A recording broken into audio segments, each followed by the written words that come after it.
আসসালামু আলাইকুম স্যার। ওয়ালাইকুম আসসালাম। স্যার আপনারা কেমন আছেন? জি আলহামদুলিল্লাহ ভালো আছি। আপনারা ভালো আছেন তো? জি আলহামদুলিল্লাহ। কিছুদিন আগে আপনারা আপনাদের কিছু দাবি দাবা নিয়ে আন্দোলন করলেন। হঠাৎ আবার দেখলাম আপনাদের আন্দোলন স্থগিত ঘোষণা করলেন। তো কী কারণে হঠাৎ আন্দোলন স্থগিত হলো এই ব্যাপারে কিছু বলবেন?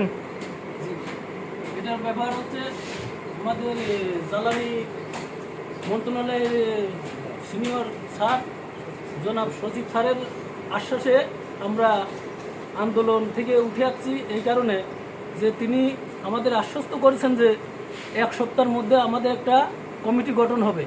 এই কমিটির ভিতরে থাকবে জ্বালানি উপদেষ্টা মন্ত্রণালয়ের সিনিয়র সচিব মহোদয় এবং আমাদের বিআরবি বোর্ডের চেয়ারম্যান এবং আমাদের পল্লী বিদ্যুৎ সমিতির আমাদের যদি বিআরবি বোর্ডের একজন কর্মকর্তা ওখানে থাকেন, আমাদের ওখানে থাকতে হবে দ্বিগুণ, অর্থাৎ ওনারা একজন থাকলে আমাদের দুজন থাকতে হবে এই মর্মে। আর এক সপ্তাহের মধ্যে যদি আমাদের এই কমিটি মানে আমাদের দাবি দেওয়ার যথাযথ পরিপূর্ণ না হয়, তবে আমরা এক সপ্তাহ পরে আবার পুনরায় আন্দোলনে আবার কেন্দ্রীয় ডাকে ঝাঁপিয়ে পড়ব।